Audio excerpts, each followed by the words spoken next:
Hello, everyone. My name is Chioma Isiadinso, and it's my pleasure to welcome you to today's webinar. I wanted to also use this opportunity to thank GMAT Club for putting together this event. And I want to encourage all of you to make sure you like or send a comment at the bottom of your screen, and just like the video so that you will be able to be entered in for some free giveaways.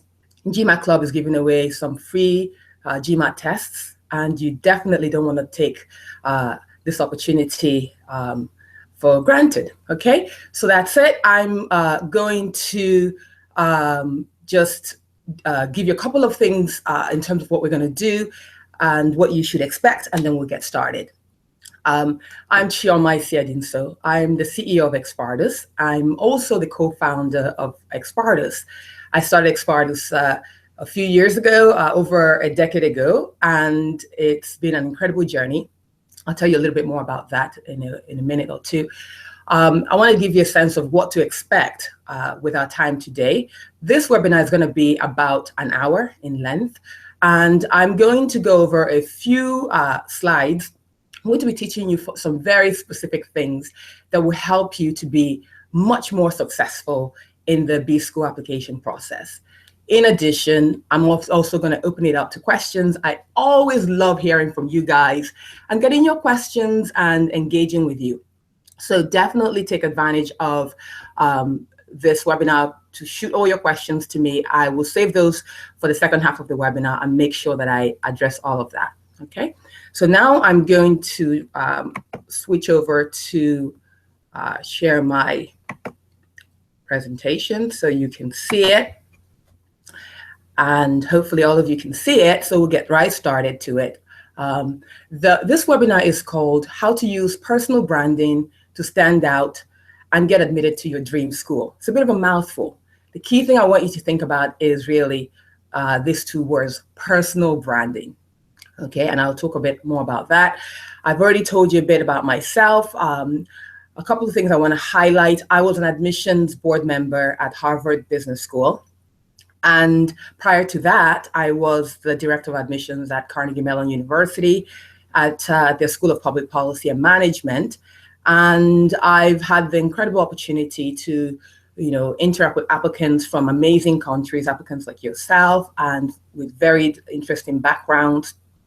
And I've had the fortune to be at the table and see who gets in and who doesn't and how decisions are made. And that's what I'm going to be talking to you about. I also wrote the Best Business School Admission Secrets. Some of you may have seen it on Amazon. And I wrote that book with an eye towards giving you perspective in terms of what admissions people are really looking for, what it's all about. I try to really shine some light to the black box of the inner sanctum of admissions. And then the last thing I wanted to highlight is the fact that, I've been incredibly fortunate in the nearly 15 years of running EXPARTUS. I've had an amazing team of both admissions board members and alumni from, top MBA programs. And we've met with applicants from all over the world and had the privilege really to help many of them get into the top schools. Here's what I'm going to be teaching you today. I'm going to be talking to you about what personal brand is, what the branding process is about, why it matters in the application process, how you can define and present your personal brand in the application process, and then, of course, case studies on how applicants use personal branding to get into top business schools. Okay, so these are the key things that you will get from me in this time together. In addition to that, I'm going to be giving you a free gift. And I'll tell you a bit more about that at the end of our time. So keep an eye out for that, okay? So personal branding, what is it and how, or I should say, why does it matter? Well, it is a difference between who gets admitted to top business schools and who gets rejected. And I'll tell you a little bit more about that. But let's first define what a personal brand is. I like this definition that the CEO and founder of Amazon, Jeff Bezos, says. He says, your brand is what people say about you when you're not in the room. So here's a question for you. What are people saying about you? What do people say about you right now when you're not in, when you leave your office, when you're not around? Interesting, right? Do you know? Many of you may have a really good sense. Maybe you should ask some of your colleagues, friends, and think about whether your personal brand matches to what, other people think. What matters is not what you think. What matters is actually how you're perceived. What people believe is what you stand for. Okay, so this brings me back to the admissions process. You're talking about the application process, which is extremely competitive, and it's a process where 80%, in many cases more than that, of applicants are rejected. Right? Personal branding becomes even more important because it's not just what people say about you when you're not in the room. It's what admissions board members who have read your applications think about you, because you're not there to make the case, right? At the initial point of applying. So it's very, very important that we take this personal branding process seriously. Well, how do I know that? Well, when I was on the admissions board at Harvard and at Carnegie Mellon, I was at the table. I made the decisions. I saw who got in and who didn't get in. And to my surprise, it wasn't always the people that you would assume, immediately, based on their blue chip firms, their, rock star GMAT scores. They weren't always the people who automatically got admitted. There were a lot of applicants whose GMATs or GPAs were not up to the average who were getting in. And there were a lot of people who had blue chip backgrounds and stellar backgrounds who were not getting in. So that's something that I took note of. And when I left Harvard Business School, the admissions board, and started EXPARTUS, that's when I developed the EXPARTUS personal branding system, which we've seen work time and time again with applicants. Here's something to keep in mind. Admissions people do not admit, job titles. So it's not as if they sit there and go, okay, we're going to admit that private equity guy or that consultant woman or that engineer. It's a little bit more complicated than that, okay?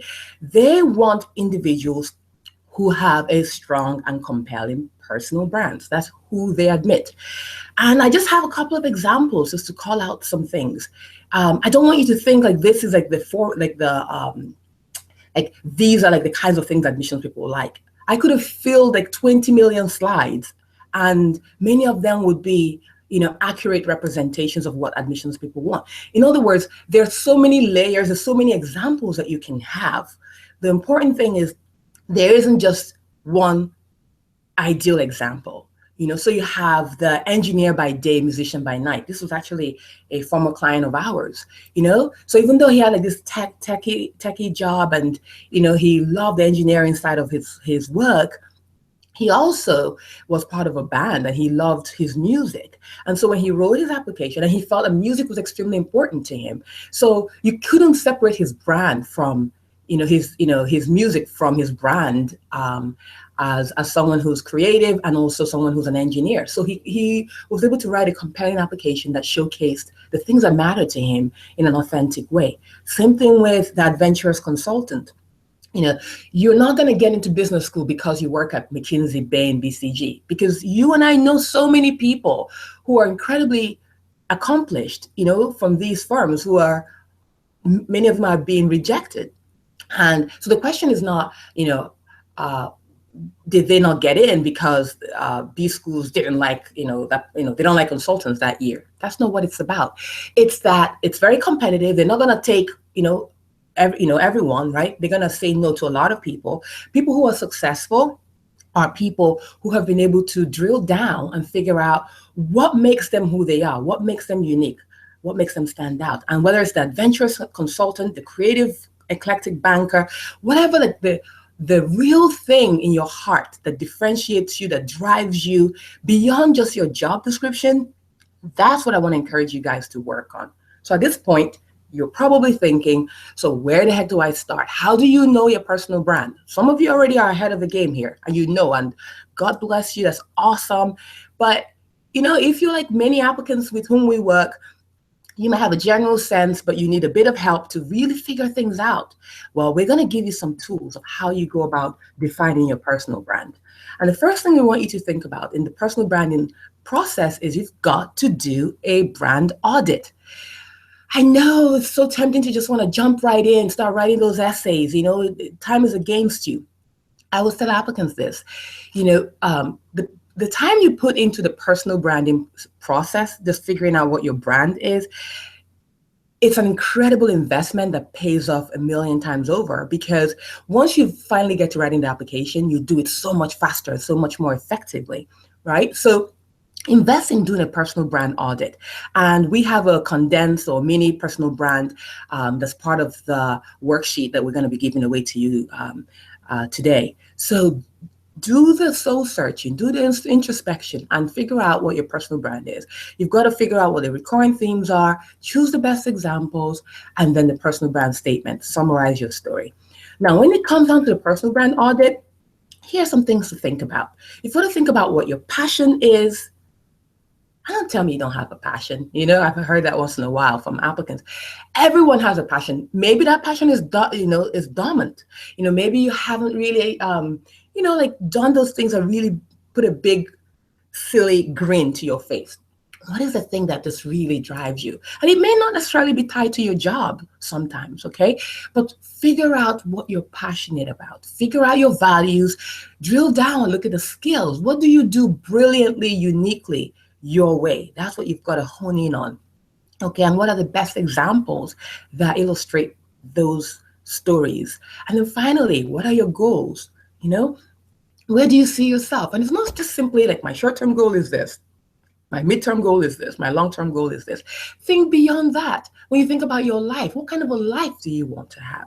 Where do you see yourself living? Why does that matter? Why do you care? All of these things are very important in helping you figure out what your personal brand is. Then you've got to mine the data and look at, do we see what you see? Or if you're going to do this on your own, ask yourself, is my brand authentic? Maybe get the help of a friend who's gone to business school, or somebody you trust, and have them look at the examples that you're sharing, especially someone who knows you very well, and say, you know what, that is you. You are you're like the most dynamic person. You're like a bridge builder. You're always connecting people. You have friends from every different walks of life. You've got friends from different parts of the world. Maybe you're very internationally focused. You can't help it. It's in your DNA. Maybe you're someone who just loves creativity. Maybe humor is your thing. What is your thing? What are the themes that resonate in your life? You want to go through that process and make sure that you're being authentic. Okay, and then you've got to choose the best examples. Okay, because we're in a world where admissions people are paring it down. They're shortening essays. They're giving you fewer word count, etc. And that even gives you a great opportunity to leverage your personal brand, because the more self-aware you are, the better you can sell yourself, the more powerfully you can communicate your stories. And that's why choosing the right set of stories is extremely important. Finally, I know some of you are probably, if you're like me, you're sometimes multitasking, you're sort of at work, listening in, or you're like watching, like that game on your other, on your iPad or something. Okay, hit pause for a second. This is very important, okay? Your personal brand statement. What exactly is a personal brand statement? Here's like full disclosure. Admissions people don't go around calling it these fancy names that I've called it, right? They don't read applications and go, I'm going to write the personal brand statement of an applicant, okay? But it is essentially what they do. They don't call it that. Admissions people, when they read an application, when they finish, their job is to write a summary statement. We did that all the time at Harvard and at Carnegie Mellon, and all of the top schools, that's what they do. They ask themselves, who is this candidate that I just read? What's their thing? What are they like? How would I describe them? And then what have they done? How have they excelled? What's different, unique, interesting? This is where they capture what you've done. And then finally, where are you going? So is this somebody I can see given their goals? Are they a fit for our program? All of these things are elements that they pull together in writing a summary of who you are as a candidate. And if they close the application and they say, I have no idea who this person is, that's usually an indication that you've not communicated a personal brand that's compelling. So it's very, very important that before you even get started in the application process, you need to invest in doing your in going through the branding process and ultimately coming up with a clear statement that captures who you are, what you've done, and where you're going. Because that becomes the roadmap. That's what you have everyone, it's like your dream team, right? You don't see any NBA, the National Basketball Association, like you see the teams that do brilliantly well, but it's not just one individual, it's everybody. Everyone has a dream team, right? So, you want to make sure that everybody on your dream team is on the same page. That means your recommenders have to understand what your personal brand is, okay? Very important. That means that even the little things matter. So even the online application, guess what? You've got to take time and don't fill it out like the night before the deadline, in between, like doing your brainstorming, start working on your online application. Look at your resume. The job resume is not the same thing as the MBA, as a strategic MBA resume. You want to make sure that your resume captures the elements of your personal brand and that it drives home what your personal brand is. Same thing with your essays and ultimately your interview. And that's what we do at EXPARTUS is we help applicants figure out who they are and what they've done and what their brand is about. And then we help them make sure that this goes through the entire application so that by the time the outcome reads everything and interviews you, they cannot help but come to the conclusion of what your personal brand is, okay?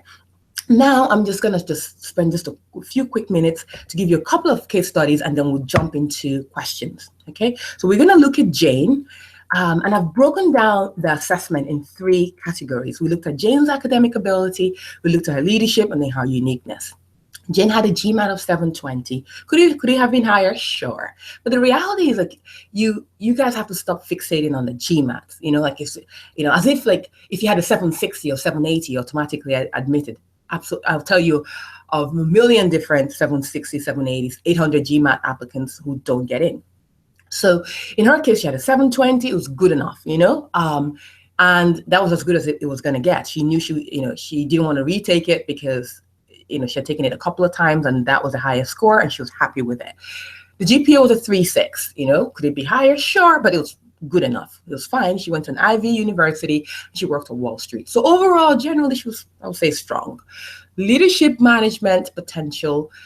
She had a lot of activities, right? But I rated this as average. So she was a recruiter for her alma mater, something she just started doing just very recently. She had mentored some female colleague, again, relatively recently. Volunteer at the Manhattan Girls Club, nothing really that kind of jumps off the pages. And she had just started an initiative for her high school. So what I want to point out here is I want to encourage you guys to keep in mind, it's not about volume, how many activities somebody has. It's really about the impact the person has had and how those set of leadership experiences tie back to their personal brand. So in her case, it's average. Someone could just have 1 or 2 things on their leadership thing, but it has so much depth to it that it can be very, very strong, okay? So it's not the quantity, it's really the quality of the experience. Finally, we looked at her uniqueness. And she had moved to the US without, she was the first person in her family to move to the US with no family. She was the first in her family to attend university. And ultimately, she had also started at the prompting or encouragement of EXPARTUS to find ways to put her, she said her brand was about, giving back, about, empowering women. So to put that to practice. And so she had initiated some fair trade activities at her family business. And every applicant has challenges. So here are a few of Jane's challenges. So her college and community leadership, what I call the 3 C's, college, community, and career. In her case, her college and community leadership was not a wow. It's okay. She came from an overrepresented demographic as an Asian female. That was a reality. And then she also had the experience that she had initiated at her family business was very, very nascent. So, 4 to 6 months. Sometimes I get a question from applicants, is it too late to start something? I always say to people, better late than never. And I don't want you to start something just so that you can get into business school. Find something you genuinely care about. Ideally, something that reinforces your brand and maybe has roots from your earlier life. Maybe those things got shelved because of a very busy schedule. Get back into it. That's authentic, okay? And you can get some points from it. It never hurts. The other challenge that Jane had is that she was applying only to one school. So that's a real challenge. I mean, especially when you're looking at statistics that are like 80% of people who apply will be rejected, right? And then finally, her work experience was all over the place. With the case of Jane, she was a banker, but she had done like 3 different roles in banking, and basically it wasn't cohesive. If you asked her, because I asked her point blank, why the heck have you jumped around? 1 year here, a year and a half there, another year there. She's like, look, I'm trying to stay in status. I have an H-1B visa that my bank has filed for me, and I want to stay in America. I didn't want to lose that. So sometimes there's a reality to like some of the situations that you guys face. That was the case for Jane. So her work story was a little bit all over the place. So that was a challenge. Then I want to just highlight some of the themes that came out when through her personal brand assessment. She came across, like very feisty. She had this brand theme of being the first. She had this theme that was, her value that was important to her, empowering women. And she also had this impact creator sort of theme that was also part of our brand assessment. So her personal brand statement goes something like this. Gutsy Asian female with passion for empowering women who plans to transform family business by infusing fair trade practices. So that's it in a nutshell. She captured who she is, the values and the passions that she has, what she's done. Yes, she had some banking thing there, but that wasn't really major strength. So she kind of played up to the strength, which really came from the family business side of things. And that's what she highlighted. And she basically got into Harvard Business School, and that was the only school she applied to. Okay, now let's look at a different applicant, Sanjay. So Sanjay, in his case, his academic ability, he had a 740, 3.7, top university, so strong, check the box. As I was doing this presentation, I realized, it would have been great to have a good example of someone who, because we've worked with clients with a 640 GMAT, or, clients who had like a 3.2 GPA, where the numbers weren't like as stellar, but who have gotten into like top 5, top 10 MBA programs. Anyway, in the case of Sanjay, his leadership story was average. He had some community volunteer stuff, but again, recently he had started some nonprofit initiative, to build skills, and for this disenfranchised people from disenfranchised backgrounds. That was a challenge, but it was also a passion of his, but it was only just a few months in existence. So that was a big challenge he had. So under his leadership, we felt that Sanjay will be rated more average, really. And the uniqueness, he had a lot of different interests. It was very hard to kind of pin down his story. But at the same time, we felt like, while that could be a challenge, because it was a little bit all over the place with his work life as well, and even some of his activities, we felt like, as we did his brand audit, it became clear that, part of who Sanjay is he's like actually one of these people who's so curious, and he loved exploring different things. So he played that as a strength, with his varied interests, especially as it relates to like a lot of activities with student clubs and things like that. But the challenge also that Sanjay had is that he didn't have a lot of leadership. It was more sort of, membership as opposed to leadership. Okay, so let's look at a few more of Sanjay's challenges. He came from an overrepresented pool, so that's a reality. It is what it is. I wouldn't lose sleep over it. Focus on what you've got control over. Okay, he had worked at different jobs where he was a bit all over the place. He had worked, in banking, and then like after a short time he left and he did something else, and then he went into nonprofit management, and so he was a bit all over the place. So the short tenure of his work could be a challenge, and then he's now sort of like in social impact environment, could raise questions. Is this guy real? Does he really want to do this, or is he just doing this as a ticket to get into business school? So he needs to understand where the admissions people would be questioning his profile. And then a couple other things about him. He was a bit brash, so we kind of had to coach him around like that, how he comes across and how that could hurt his chances in an interview. So that was very important. And he was also overly anxious. He like triple checked everything. He got 10 different people to look at an essay. He would want to change an essay he's written at the very last minute, so we had to kind of talk him off of the ledge a little bit, and get him to just calm down a little bit more and trust his story. to a large extent. Some of Sanjay's brand themes are like change agent. He's very resourceful and he's intellectually curious. His personal brand statement is intellectually curious Indian male with eclectic set of experiences in banking, consulting, social impact, who wants to transform his country through education. Okay, that's Sanjay. And essentially Sanjay got into Wharton. Okay. When we started this presentation, I had talked to you about the fact that I was going to share with you some personal branding worksheets. So if this is of interest to you, you can just visit this the link that is showing up on the screen. I'll let it sit for a couple of seconds and then I'll move on to the next slide. And it's www.expartus.com/personal-branding-webinar-worksheet. Okay. And I believe this is also going to show up in the summary section of the YouTube video. So you guys should be able to access that. Okay. And then one last thing I wanted to say was, if at all you find that this has been a helpful experience, you've learned something, definitely let me know what you think. Connect with us on Facebook, EXPARTUS MBA Admissions Consulting. I always love hearing from you guys. So like us on Facebook and take a few seconds and share your thoughts in a comment. Okay.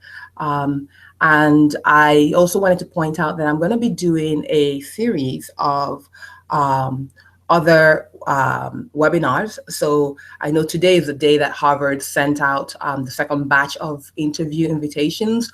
So interviews are going to be starting for a lot of the top business schools very soon. So we're going to do a webinar interview on the 18th of October. So if that's of interest to you, you can go to expartus.com and it's on the navigation bar and sign up. Okay, I look forward to hearing all your questions. So at this point, I'm going to switch over to, hopefully I'm going to do this correctly, switch over to the Google Hangouts section. And I'm going to, there we go. So you guys should be able to see me now, and I'm going to start taking questions. So I definitely encourage all of you to just share your questions. There are no silly questions. I should say that immediately, okay?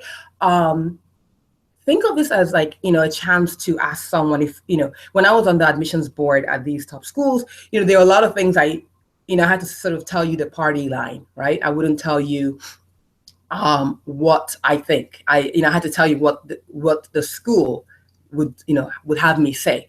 Okay, I don't work for any school anymore. I work for EXPARTUS. So I'm going to tell you exactly what the real deal is. Okay, so I'm going to start with the first question. It's, can you give examples of coherent personal brands across different elements of an application? That's a really good question. I'm, with the presentation of the site, when we only have an hour, I'm trying to like power through very quickly the presentation. But here's an example of someone who, I'm just trying to think of a real client right now. Let's say you're extreme, like you're globally minded. It's very, very important to you. Okay, so if you go through your resume, you want to highlight the fact that don't just say I speak I speak 5 languages and I've lived in 7 countries. Elaborate a little bit more in the interest section of your resume. So instead of having like 10 different things and putting some of these technical languages that like computer coding languages that you might know, or put in Excel and using up space that doesn't add any value. What would add more value is using that interest section of your resume, the bottom part, to actually like elaborate a little bit about why, I wouldn't do like massive paragraph, but like maybe 3 lines of, why you're passionate about languages, for example, and what kind of, I grew up doing X and I've always been fascinated about different cultures and did a study abroad in South America, in Costa Rica or wherever, for 1 year, and have learned Spanish in college and have traveled to 50 countries. Find a way to kind of work it into the narrative. That's interesting because it's reinforcing the personal brand message that you have. Okay, the same thing like with your recommender. Don't assume that he or she would know the right stories to tell. Okay, be aware of that. Sometimes they might not have, they might choose, if you leave them to their own devices, they're going to write whatever they want to write. So you want to have almost like a mini brand presentation to them. It doesn't have to be elaborate. Just, help them understand like what are the examples of experiences that you've had with them that you want them to write about, right? And you want them to at least mention in the recommendation. So again, like someone who has like that international global brand theme, what you can then communicate to your recommender is, that deal where I worked on like a project that had like, it was very complex or challenging because we had to work with people from like 5 different, time zones, geographies, or different cultures. And the challenge was like we had some cultural issues, and I was able to help, mitigate some of them because of my sensitivity or awareness of XYZ. Maybe you can talk about that, right? So you want to make sure that the examples you're choosing are anchored on the brand themes, the message, the so what that you want that person reading the story to come to. The same thing with the essays across everything. Always ask yourself, what I see as the biggest mistake applicants want to make is they want to read these books. There's a place for books, but make sure that you're not just reading books and then trying to create it, like model yourself after what you've read. That's not as useful. What's more powerful, honestly, is when you have a book that you've read and you're like, okay, fine, I've seen some sample essays, but not that important. What's important is, what is your brand? If I ask you like, okay, what are the 3 themes that you really want to drive home? Where are the examples to back it up? And how do you show that in your essays? If you can nail that down, that's even more powerful for you than that you read 5 books. Okay. All right. So I'm going to move on. I see a bunch of questions. You guys are really awesome, and you're like fully engaged. So thank you. How would you influence recommenders to tell your story? That's a great question. In my book, The Best Business School Admission Secrets, one of the chapters I cover is recommendations. I can't tell you guys how sometimes it's like the little things that can derail your application. I kid you not, okay? So this is a true story. An actual client just told me this recently. She asked somebody to write a recommendation for them. And the person said, I'm almost verbatim repeating it to you. The person said, if you are applying to UT Austin, I will write a recommendation letter for you.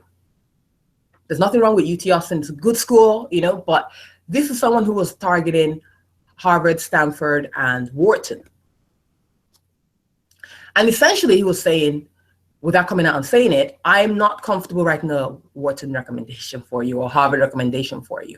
So your question, how do you influence your recommender? You have to be very careful. It's not like a one step, you go up to the recommender, you're like, okay, Johnny, I'm going to apply to business school. Can you write one for me? And that's it. No, you got to read the tea leaves. You got to kind of filter them out a little bit. Talk to if you're in banking, for example, a lot of these guys have experience doing that, right? Talk to folks who are, who have gone through it, former colleagues, who have gone to business school. Who did they use? What was their experience? If you're working in recommenders don't believe in business school, you have to be very creative.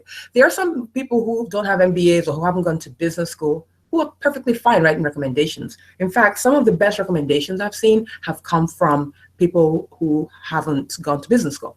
However, don't assume because someone says, oh, I've written 1 million recommendation letters and I'm brilliant at it, so I'm just going to write it, and they don't want any feedback. That's not good. Also, the other extreme, write that recommendation and bring it over and I'll just read it and sign it. Not helpful. That recommendation is going to sound like your essay.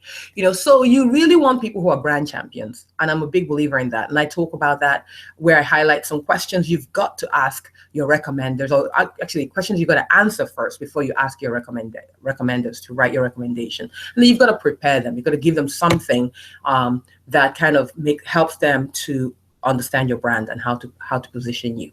Okay. All right. So, will a 720 GMAT worth a retake? That's a great question. I get this question all the time. My honest answer is it depends. We have had a ton of clients who have gotten into business school, the top schools, without having GMAT scores that have, met the average GMAT score, right? I think the simple answer to this question, and I know many of you are thinking, yeah, that's a good question. I want to know the answer to that.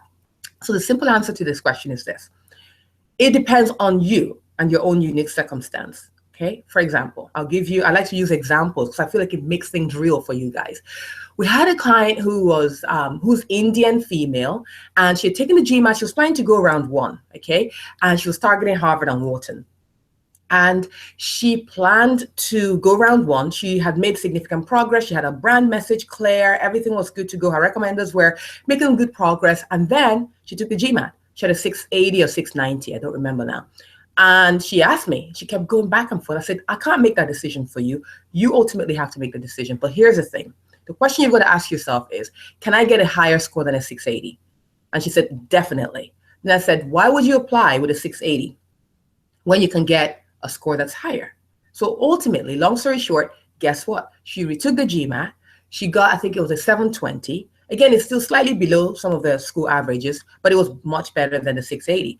And she ended up applying round 2, and she got into both Wharton and Harvard. Now, it's hard to say, right? It's not, I can't say cause and, I can't say with 100%, correlation and, cause and effect that had she, because she retook it, that's why she got in the second round. I don't know, right? What I do know is she had a 680. She chose not to apply round 1. She won round 2, but she retook the GMAT, and guess what? By retaking the GMAT, her score was higher. So the question for you is, can your score go higher? If you can go higher, then go for it. If you're taking it 5 times and that's as good as it's going to get, I tell applicants, stop worrying about it. It's done. Okay. This process, you've got to focus on what you've got control over. So roll up your sleeves and focus on building a very, very strong personal brand foundation so that you can stand out and be interesting to the admissions board. Okay. All right. Let's look at other questions. Have you had experience working with clients applying to non-US schools? Absolutely. I should say EXPARTUS is a firm that we specialize on the selective schools. So a lot of people come to us and they're targeting the top schools in America, the top schools in Europe, the top schools in Canada, etc. So absolutely. So we've done, so if you look at Europe, INSEAD, LBS, and some of the Spanish schools, IMD, etc. in Switzerland. So that's a given. So, the Canadian schools, there's a couple of them that they look at. Majority of our clients, though, are looking at European and American schools. So that's the INSEADs and the INSEADs, the London Business School, the Said and the George kinds of programs. Okay. I believe Indian engineers are overrepresented. So I guess if one falls in that category, it gets a whole lot tougher. So it's more of a statement than a question. But I really want to use this moment to just encourage applicants who are coming from overrepresented pools. Okay. You know what? I feel that in life, we are born where we're born, right? And diversity is extremely important. I don't want you guys out there to think this is a disadvantage or this is what or what. What I want you to think about is, how can I tell my most authentic story? How can I tell the admissions board? If I were standing in front of Chad Losey or whoever the new director is going to be at Stanford, or in front of some of the folks at London Business School, etc., what would you say to them? If you had that chance, you're in an elevator, you're sitting across the room over a cup of coffee, what would you say? It's amazing to me how natural you guys are about the whole process when you're just having an informal conversation, right? And all of a sudden you get into the applying mode and you get all serious. And then you read these forums. And I think there's a place for forums, and there's value for a lot of the forums, but you have to be very careful. Because what you find with some of the forums is it's self-perpetuating, and it's negative sometimes, and you find yourself just sort of beating yourself over the head, and that's one of the reasons why I write a Tuesday email to my database, just for my database, and I share things that I think is important to give you a little kick in the behind, but always with a positive twist, always encouraging you to just tune out the chatter. You can do this. Roll up your sleeves. Let's do this. Even if you're not like signing up, some people can't afford to use the help of a consultant. You can still get free resources and free information, right? The key thing is, don't worry about being like Indian engineer. The example I just shared was like an Indian applicant, and not only was he an Indian applicant, he was targeting like the very, very selective schools, right? One of the top 3 selective schools. And he has serious gaps, like fundamentally serious gaps. But because he did a thorough analysis of his brand, he knew what those gaps are, and he was able to proactively address it, and he preempted the issues that admissions people will have. And that's the real value of investing in a personal brand. So instead of worrying about, I come from an overrepresented pool, focus on what is unique. My story is unique. Even if you have like 100 Indian engineers, okay, they're going to take some, right? Just tell yourself, I'm going to be one of the people they're going to take. Okay, fine. Tell me why. Why you? Focus on you. Focus on your story. And a lot of times you guys always think it's, because you read the same forum. So everybody's kind of like like a hamster on a treadmill, doing the same thing over and over again. Everybody's saying like, me too, me too, me too. I don't buy that. It's not a me too thing. It's a me thing. Let me tell you about me. My brand is awesome. It's not about arrogance. It's about authenticity. These are the things I've accomplished. And a lot of times it has to do with like your family backstory. It has a lot to do with how you do what you do. So you might have 10 engineers, but they're all saying the same thing, but you're telling a different story. And that's how you're going to get in, because your story is different. And nobody can tell that story as well as you. Nobody can brand you as well as you can brand you. Okay, so don't worry about that. I know I was a little bit long-winded there, but I feel really passionately about that. Okay, so let's see the next question. Can you tell us about how an application is reviewed by a school? That's a really good question. Okay, so how are applications reviewed? Okay, well, every school is different. Okay, there's a key point I want to call out, which is there's such a thing as evaluation. That's one thing, and then there's selection. Okay, so just remember that. And when you're being looked at, you apply, you hit submit. Applications are created by the operations team, and they put all the materials together and they put them in folders, they go in bins, and admissions people will come and they'll grab a bin. So when I was at Harvard, the operations team was upstairs in Dillon House, and I would walk up, there's no elevator, it's like three floors, and I'll get my bin. And when you walked in, we joked about how it was like the sea of green, and you just look for your name, as the adcom person. So you find the Chioma bins, and I'll just grab it. They're quite heavy, and you bring them downstairs, and maybe it's like 3 or 4 bins that you're bringing down that day, and then you just like load up your car and you take them home. And then you had a certain amount of time to read through the materials. Here's the thing, you guys spend sometimes months, weeks, months, to work on your application. If you factor in the GMAT, it could be years. And the applications, honestly, they're read within 15 minutes, at the most 20 minutes. Admissions people don't have a lot of time.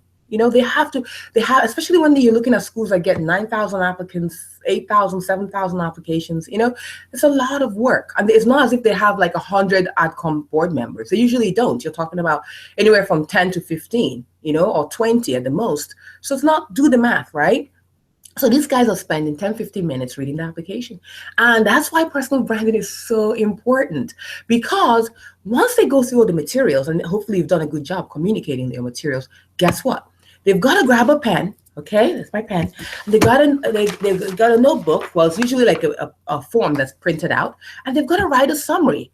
This is the person who blah, blah, blah. That's the banker who la, la, la. That's the, like incredibly, just like down to earth, salt of the earth. They use these kinds of phrases.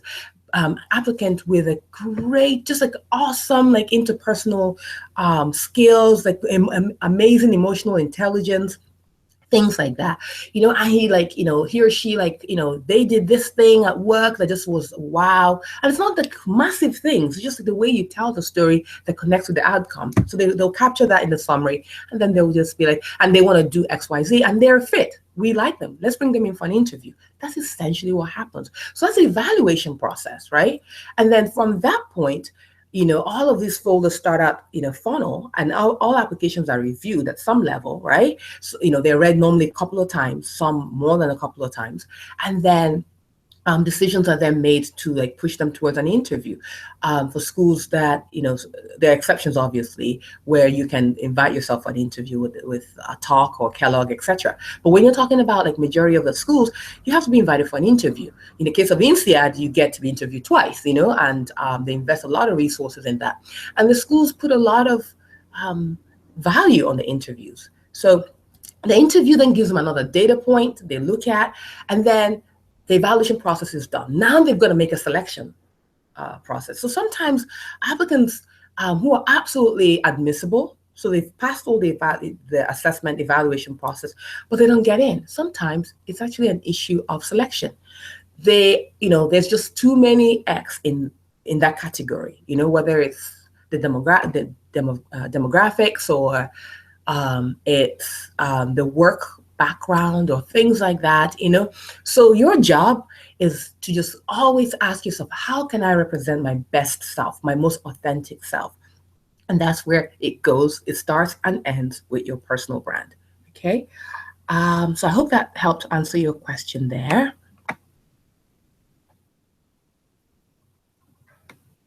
Can I get in with a 680 GMAT and an IR of 3?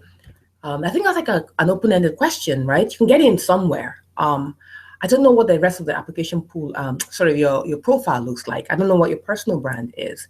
That's why a lot of times you rarely see me doing things like handicapping your odds and things like that. I have a very strong aversion to doing that.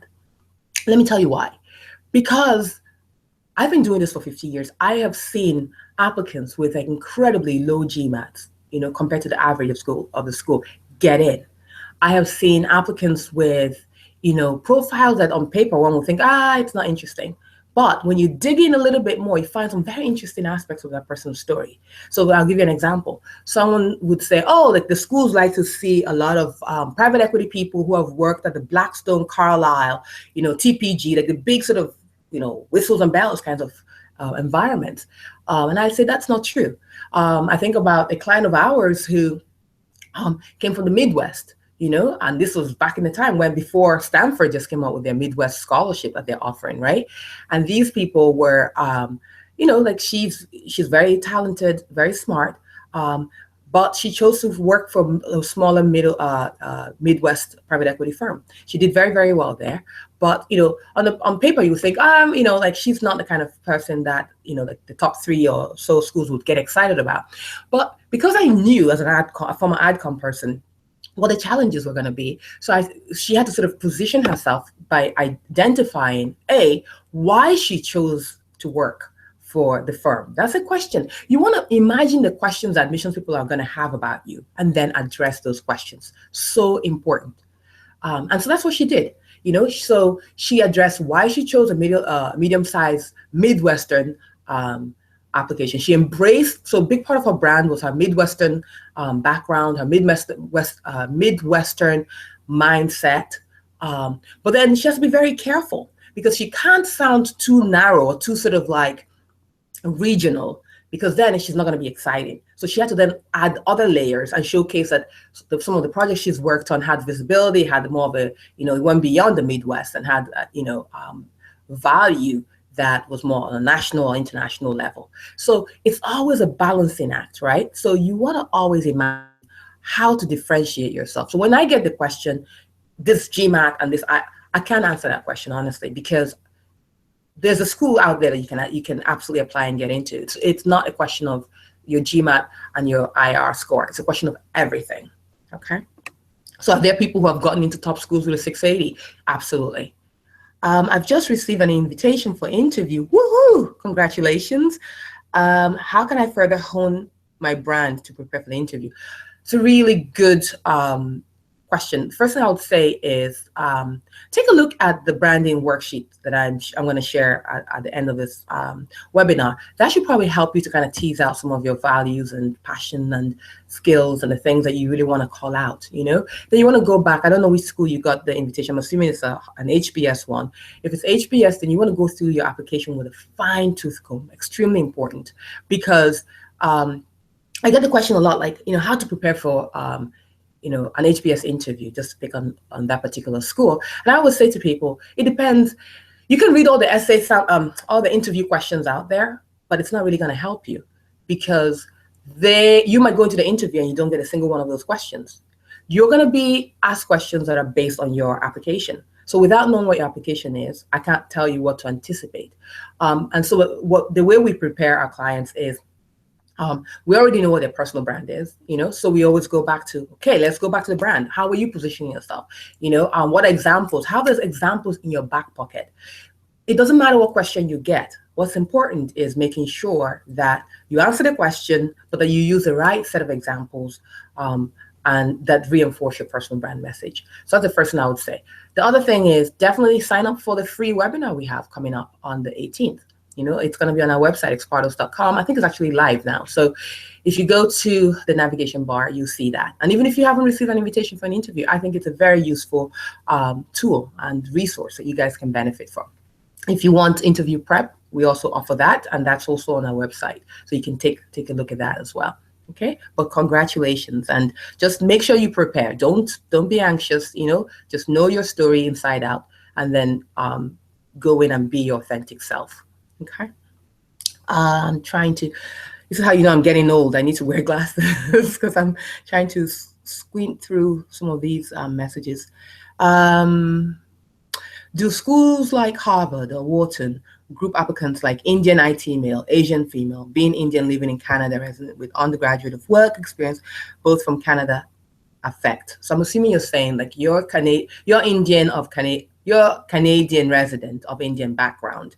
So you're wondering, how do you get grouped? Here's my advice. I don't know. Every school does it differently. I wouldn't worry about that, because you know why? You have no control over that. What I tell you guys to focus on is what you have control over. Okay, whether they put you and sort of line you up in terms of, you know, like, you know, let's say you're a consultant and they let's look at all McKinsey people, let's look at all BCG people, you know, let's look at all Deloitte people. I don't know. That's not, you don't have control over how a school is going to decide to structure their evaluation process. What you have control over is how you want to communicate your brand, and you want to do it authentically. You want to call out the right stories, do it with confidence, and that's what's going to make that admissions board go, you know what, I like her, I want to meet her, let's bring her in, or let's bring him in for an interview. And that's your job. So that's my short answer to that one. Okay, I'm not employed currently, as I'm preparing full-time for some competitive exams which I wasn't able to crack last year owing to my taxing job. Can I make it work for me in a positive light? This is a really important one. I'm looking at the time as well, so we've got a few more minutes. I'll try to take a couple more questions and then we'll see where we go then. When it comes to like not working, admissions people don't like that. Period. End of story. I'm going to be honest with you. Okay. In other words, what you're telling them is they should reject somebody who's working, because there are a lot of people in your profile who have jobs, and admit you who's not working. You know, there are people who have jobs, even if it's crazy hours or not, and they're still taking those exams. So think about what you're asking of the admissions board, right? So my advice to you right now is do whatever you can to get plugged in professionally, okay? Whether you're doing it on a volunteer basis or not, ideally, get a job yesterday, and try to build a strong enough profile before you apply. I would not advise somebody to apply to a top school, you know, and that's what we specialize in. Okay, I would not advise any applicant to apply to a top school without having a job and without having something else that they're doing on the side, and simply say, oh, I've been studying for like the CFA or the CPA or whatever international exam that they're taking. You wouldn't do it. It's almost automatic. You're just going to take $200 or however much the application fee is and just flush it down. You know, don't waste your money. Okay. And then I'll take This question, my problem is what I don't even know where to start. I hear you. I get that question a lot. A lot of ideas keep coming in my mind. Is there a guide that one can use? Can I tell you something? I know that there's, I know that there are a lot of things out there. There are a lot of people out there who sort of try to plug things, Of course, I've mentioned my website, I've mentioned my services. But like I said, even if what you get out of this call is the fact that you're like, wow, I didn't know about personal branding. Now I know, and I'm going to do something about it. That's like a really powerful first step. My advice is that you take the time to actually, there's no shortcuts in this process. Whether you do it with a coach or you do it on your own, you can get to the ultimate goal you want, which is success, right? Take the time to prepare for the application, and that involves the foundation. You can't build a house trying to figure out which windows, where do I put the roof? Should I have a chimney? What kind of doors? Should it be glazed doors? What kind of architecture? When you haven't even put a foundation in place, you can build a phenomenal house. It's as massive as anything.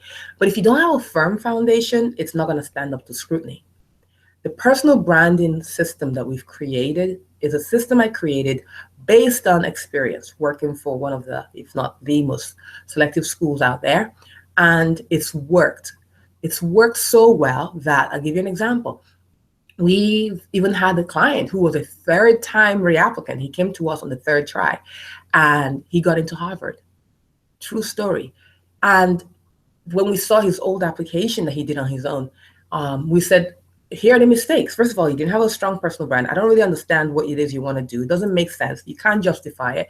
And so he had to go back, strip everything down, and rebuild. Didn't make up anything. Just he did a lot of soul searching and pulled his stories together. So my advice to you is, when you're struggling and trying to figure out where do I even start, that's a good place, because there's hope.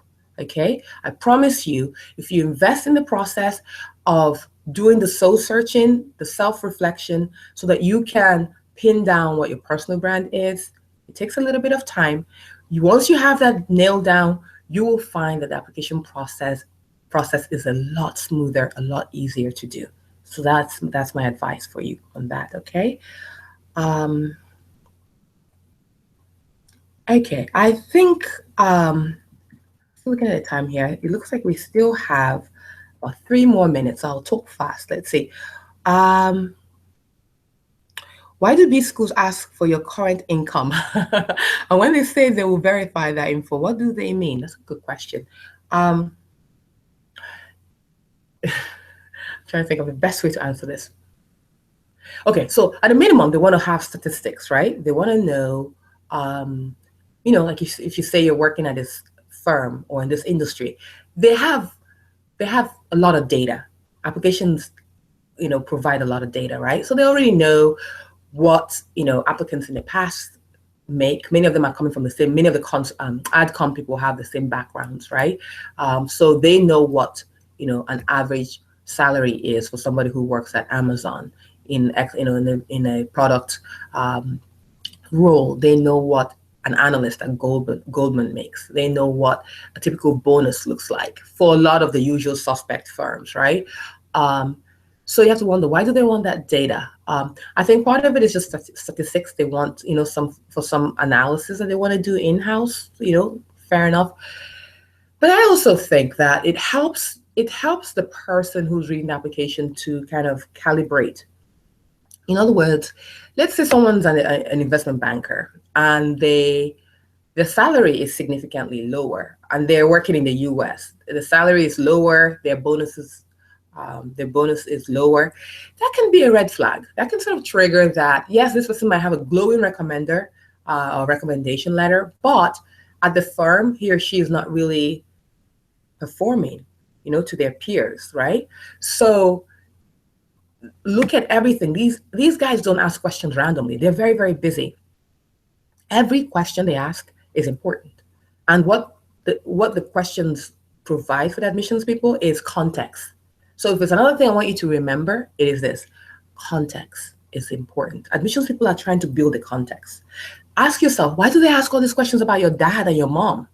and what they do for a living. Your dad is not applying to business school. Your mom's not applying to business school, right? Even siblings. Why are they asking those questions? It's not random. It provides context. So for example, if you're the first person in your family, let's say your dad was like a school, like, let me give it, like your dad worked as a cleaner, your mom was like a domestic help or like a cook somewhere or something. It changes the whole context of how you're being looked at. Or if you're like, dad was like the CEO or the managing director of like this massive Fortune 500 firm, it changes the context. The bar is a little bit higher, the expectation is a little bit higher. So just keep all these things in mind. Nothing was done accidentally, okay? I'm going to take a couple more until the GMAT Club people tell me I should stop, I suppose. How close to the deadline can you accept a client? Okay, so with EXPARTUS, this is what I tell you guys. If you have an opportunity to get help, why would you wait too close to deadline? You know, when you can get help for a longer period of time. You're not charged more, right? You're charged for whatever the service is. So for our packages, for example, we have clients who sign up and we work with them for 4 months. They get the advantage of all the help, all the resources. And at EXPARTUS, we're very team oriented. So not only do you have ex-ADCOM people who are going to weigh in, but you also have people, who can, look at things, and you have a dedicated advisor who works with you, knows your brand, knows you inside out, falls in love, drinks the Kool-Aid, and they're selling your brand. But at some point they're like, you know what, let's get somebody else on the team to kind of weigh in here. And there's multiple people on the team who would be able to weigh in. And then you get to the interview stage. Your recommender is already, your consultant is already biased. So, it's good to have somebody else who's objective on the EXPARTUS team, doesn't know your story, can look at it and go, that's interesting, but what about this point? And you have, someone like me, and I'm always happy to look at applications as well. But in terms of like timing, I always tell people start early. So the first round, for example, half of our consultants were fully booked before we were even like into like the first week of June or the second week of June. So right now we have some availability, but the closer it gets to deadlines, the more likely we're gonna say, unfortunately, we don't have any space. Okay. All right. I'll take one last question. I've been given my 3-minute mark. Okay. So the last question I will take is, hi, Chioma, this is an eye opener. Okay. Thank you so much. My question is there a specific personal brand for getting into Harvard? It's a good ending question.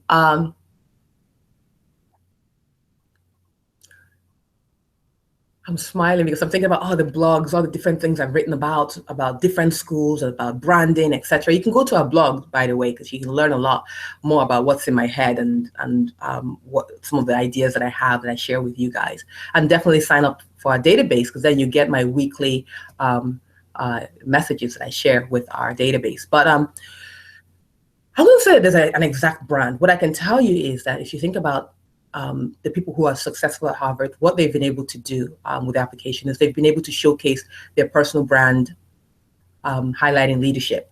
If I had to use one word to describe Harvard as a brand, it's leadership. But I think a lot of times people get stuck on the word leadership and they think, oh, okay, so I can just show all these clubs and I was a leader in this and a leader in that. And that's not really what we're talking about. We're talking about like a DNA of leadership, the ability to showcase that you've always had it in you to lead. And sometimes leadership is not about title. In fact, some of the most powerful stories I've read over the years are stories that somebody stepped up and did something, and it was something they cared about, and they didn't have a formal title. They didn't have a formal role as a leader, but they were able to showcase. When somebody read the application at Harvard, they were able to say, wow, that person's that person's really a self-aware leader, or they have incredible leadership potential. And so I say with a little bit of tongue in cheek, because I don't want everybody to now focus on like your leadership titles when you're applying to top business schools. And by the way, Harvard is not the only school that cares about leadership, but the brand that Harvard looks for is leadership potential. It's a big part of who they are and what they are about. But don't try to take that message and then apply it to Stanford. It's not going to work. But we're at the end of our time, and I want to thank all of you for being part of this. I want to remind you that we have the free personal branding worksheets, and it's available on the URL that is below the description. So definitely take advantage of that. If you have other questions that we didn't get a chance to answer, that's perfectly fine. You can email me at Chioma, Chioma at expartus.com. Okay. I wish all of you great success. You deserve it, and you will get there. Just, be patient and be authentic. Finally, I just want to remind you to take a couple of minutes to like or comment on GMAT Club's on this video, and let GMAT Club know that you appreciated them for putting this together. And just by commenting or liking them, you will be entered in for some free test exams. And I think every resource matters, so take advantage of that. Okay, all the best to all of you. Cheers. Bye.